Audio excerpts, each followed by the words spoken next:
प्रिय श्रोताओं, आज हम आपको सुनाने वाले हैं शुक्र प्रदोष व्रत कथा और इसके साथ ही हम आपको शुक्र प्रदोष व्रत के नियम भी बताने वाले हैं। इसलिए इस वीडियो को पूरी सुने, बीच में ना छोड़े। सबसे पहले जान लेते हैं कि शुक्र प्रदोष व्रत में क्या काम नहीं करना चाहिए। शुक्र प्रदोष व्रत के दिन व्रती को नमक के सेवन से बचना चाहिए और साथ ही प्रदोष काल में कुछ भी खाना पीना नहीं चाहिए। तामसिक भोजन, मांसाहार और शराब का सेवन भूलकर भी नहीं करना चाहिए। साथ ही काले रंग के वस्त्र पहनने से भी बचना चाहिए। मन में किसी भी व्यक्ति के लिए नकारात्मक विचार नहीं लाने चाहिए और किसी से कोई विवाद भी नहीं करना चाहिए। झूठ बोलने और बड़ों का अपमान या अनादर भी नहीं करना चाहिए शुक्र प्रदोष व्रत के दिन। अब जान लेते हैं कि प्रदोष व्रत में क्या काम करना चाहिए। प्रदोष व्रत के दिन सुबह उठकर स्नान करना चाहिए और इसके बाद स्वच्छ वस्त्र धारण करना चाहिए। इसके बाद भगवान शिव जी का ध्यान करके व्रत का संकल्प ले और प्रदोष व्रत के दिन शिवलिंग पर बेलपत्र, गंगाजल, दूध, दही, शहद चढ़ाना चाहिए। इस दिन भगवान शिव जी की प्रतिमा या शिवलिंग को चंदन, रोली, फूलों से सजाए और प्रदोष व्रत के दिन शिवलिंग का जलाभिषेक और रुद्राभिषेक दोनों ही कर सकते हैं। प्रदोष व्रत के दिन शिवलिंग के सामने धूप दीप जलाकर आरती करें। इस दिन शिव पुराण का पाठ भी जरूर करना चाहिए। प्रदोष व्रत के दिन जरूरतमंदों और ब्राह्मणों को भोजन और वस्त्र दान में देने चाहिए। प्रदोष व्रत के दिन फल, कपड़े, अन्न, काले तिल और गौ दान करने से पुण्य फल की प्राप्ति होती है। तो दोस्तों, ये थे प्रदोष व्रत के नियम। अब जान लेते हैं कि शुक्र प्रदोष व्रत कथा क्या है। इसलिए इस कथा को ध्यान से सुने। शुक्रवार के दिन जब भी त्रयोदशी तिथि का संयोग बनता है तब शुक्र प्रदोष व्रत लगता है और शुक्र प्रदोष व्रत के साथ चतुर्दशी तिथि का भी संयोग बन जाए तो यह और भी उत्तम होता है। शुक्र प्रदोष व्रत के संयोग में पुराण में वर्णित शुक्र प्रदोष व्रत की कथा जो है यह हम आपको सुनाते हैं। एक बार प्राचीन काल की बात है कि एक नगर में 3 मित्र रहते थे।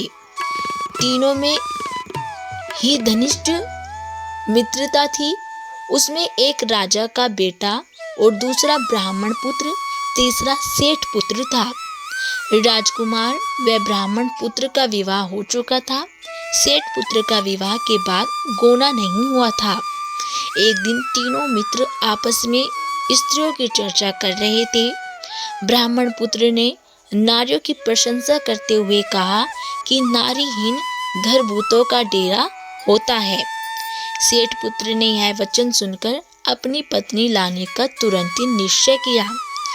सेठ पुत्र अपने घर गया और अपने माता पिता को अपना निश्चय बताया। उन्होंने बेटे से कहा कि शुक्र देवता डूबे हुए हैं। इन दिनों बहू बेटियों को उनके घर से विदा कराकर लाना शुभ नहीं होता है। अतः शुक्रोदय के याद तुम अपनी पत्नी को विदा कर लाना। सेठ पुत्र अपनी जिद से टस से मस नहीं हुआ और अपनी ससुराल जा पहुंचा। सास ससुर को उसके इरादे का पता चला।